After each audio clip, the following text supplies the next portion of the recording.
உணவே ஜீவசக்தி, உணர்வே பிரம்மஞானம். அன்பே சிவம், மனமே குரு. குரு பிரம்மஸ்ரீ நித்யானந்த சாமிகள் ஆசியோடும் சித்தர்களுடைய அருளாசியோடும் மகான் தத்துவராயருடைய அருளாசியோடும் உடுமலை பிரம்மஞான குழு பாடசாலை சார்புலி என்னுடைய சார்புலி அனைவருக்கும் ஆத்மா வணக்கம்.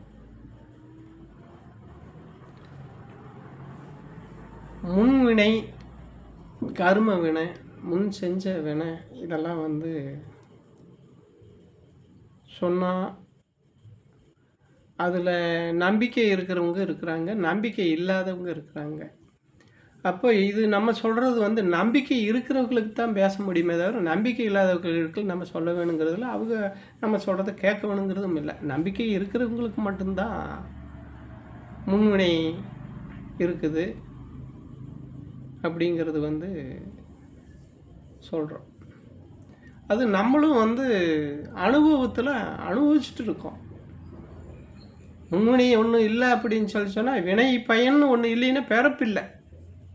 இதை முதல்ல நம்ம உணர்ந்துடணும். ஒருத்தர் இதை உணர்ந்தாங்கன்னா அது உணர முடியும். அப்போது வினைப்பயன் தான் நமக்கு பிறப்புக்கு காரணமாகவே இருக்குது. அப்போ முன்வினை, நல்வினை, தீவினை, முன்வினை இதெல்லாம் இருக்குது. அப்போ அதைத்தான் ஆகாமியம், பிராரத்தம், சஞ்சீதம்னு 3 கர்ம வினை இருக்குது அப்படின்னு நமக்கு சொல்லியிருக்கிறாங்க. அந்த மாதிரி பார்த்தா முன்வினை இருக்குது. அந்த முன்வினை இருக்குதுங்கிறத பட்டினத்து அடிகள் உறுதியாக சொல்லியிருக்கிறாரு, காட்டியிருக்கிறாரு, அனுபவித்து அதுக்குண்டான இதையும் ஆதாரபூர்வமாக நிரூபித்து கொடுத்துருக்காரு நமக்கு. அப்போ இவர் துறவு வாழ்க்கை, பட்டினத்தார் துறவு வாழ்க்கை இவர் தன்னுடைய தாய்க்கு இறுதி கால அந்திம காலத்தில் இறுதி சடங்குகளில் செஞ்சுட்டு இவர் உஜ்ஜாயினி, அதாவது உச்சாயினின்னு சொல்லுவாங்க. உச்சாயினி கிடையாது, அதாவது அது மகாராஷ்டிராவிலே எங்கேயோ ஒரு உச்சாயினி கிடையாது, அது ஊஞ்சேனை மாகாணம். அதுக்கு பேர் என்னென்னா ஊஞ்சேனை மாகாணம் அப்படிங்கிற இடத்துல ஒரு விநாயகர் கோயிலில் இவர் போய் உட்காந்து நிஷ்டையில் இருக்கிறார். நிஷ்டையில் இருக்கும்போது ஞான நிஷ்டையில் அவர் இருக்கிறார். அப்போது பட்டணத்தார் அந்த நிஷ்டையில் இருக்கும்போது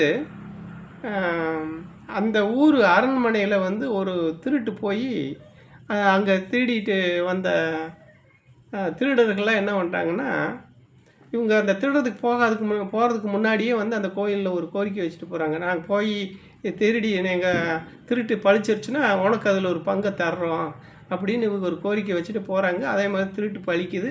அதே போல் அங்கேருந்து அந்த கொள்ளையடிச்சிட்டு வந்ததில் ஒரு முத்து மாலை தூக்கி அந்த போகிற போக்கில் ஒரு முத்து மாலை தூக்கி நாங்கள் சொல்லிட்டு போன பிறகு இருந்தா அப்படின்னு சொல்லிட்டு முத்து மாலை தூக்கி வீசிட்டு போயிடுறாங்க. இவர் அந்த நிஷ்டையில் இருந்தவர் போது இவர் கழுத்தில் அந்த முத்து மாலை விழுந்துருது. அப்போது அரண்மனை காவலர்களை தேடிட்டு திருடர்கள் இப்படி திருட்டு போயிடுச்சேன்னு சொல்லி திருடனை பிடிக்கிறதுக்காக அவங்க தேடிட்டு வரும்போது அந்த அரண்மனையினுடைய முத்து மாலைங்கிறது பட்டினத்தார் கழுத்தில் கிடக்குது.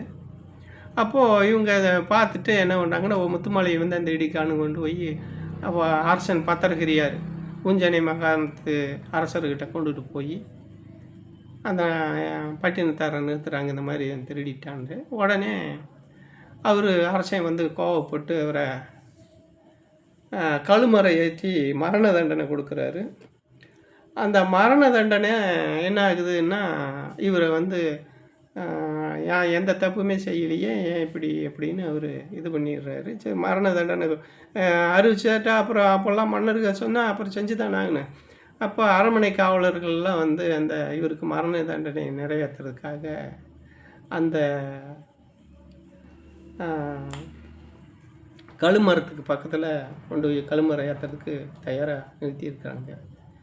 அதை அப்போ பார்த்துட்டு அவர் சொல்கிறாரு, அந்த கழுமரத்தில் இவரை ஏற்றுறதுக்கு முன்னாடி இவர் பாடுறாரு அந்த கழுமரத்தை பார்த்து, என் செயல் ஆவது யாதொன்றும் இல்லை, இனி தெய்வமே உன் செயல் என்று உணரப் பெற்றேன். இந்த ஊன் எடுத்த பின் செய்த தீவினை யாதொன்றும் இல்லை, பிறப்பதற்கு முன் செய்த தீவினையோ இங்கே வந்து மூண்டதுவே அப்படிங்கிறார். அதாவது என்ன சொல்கிறாருன்னா, இது என்னோட செயல் இல்லை, இது எல்லாமே உன்னோட செயல். அதே போல் உன்னோட செயல்தான்ங்கிறதை நான் தெரிஞ்சுக்கிட்டேன். அதே போல் இந்த உடம்பு எடுத்ததுக்கு பின்னாடி நான் எந்த தப்பு பண்ணலை. ஆனால் இந்த உடம்பு எடுக்காதுக்கு முன்னே ஏதோ ஒரு தீவனை நான் யாருக்கோ ஏதோ செஞ்சுருக்கிறேன். அந்த பாவம் தான் இன்றைக்கி நான் செய்யாத தப்புக்கு, செய்யாத குற்றத்துக்கு இன்றைக்கி நான் வந்து குற்றவாளியாக இன்றைக்கி நிற்கிறேன். இதுக்கு காரணம் நீ தான், நான் இல்லை அப்படின்னு அந்த தெய்வத்தை பார்த்து பாடுறார். அவர் ஞானி, தெய்வ நிலையில் இருக்கிறவர். அவர் சொன்னால் சும்மா இருக்குமா? உடனே அந்த கழுமரம் தீ பிடிச்சி எரிஞ்சிருது. அப்போ எவ்வளவு பெரிய ஞானி அவர் பார்த்து இதெல்லாம் உஃப்னு ஊத முடியும் தானே. அவர் அந்த தண்டனை ஏற்று இறைவன் மேலே வைக்கிறாரு பாரத்தை. அப்போ என்ன இதுலேருந்து நீங்கள் புரிஞ்சுக்கணும், நம்ம புரிஞ்சுக்கணும், நீங்கிறத விட நம்ம புரிஞ்சுக்கணுன்னா, நீ ஒழுக்கத்தோட, நியாயத்தோட, அறத்தோட, அறவாழ்வோட நீ வந்து துறவு வாழ்க்கைக்கு போகிறீன்னா துறவாக வாழணும். துறவை தூரம் தள்ளிட்டு வாழ்கிறது துறவு கிடையாது.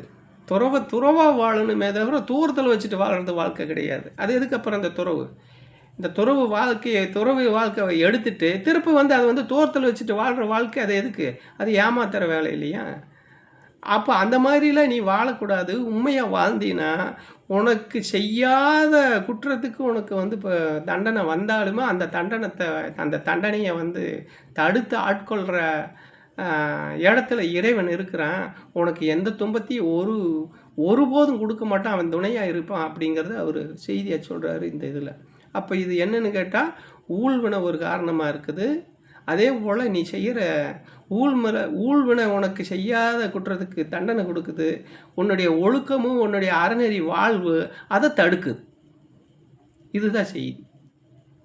இதை புரிஞ்சுக்கிட்டோம்னா, இதை புரிஞ்சு நம்ம வாழ்க்கையில் நம்ம கடைப்பிடிச்சி பயணம் பண்ணணும்.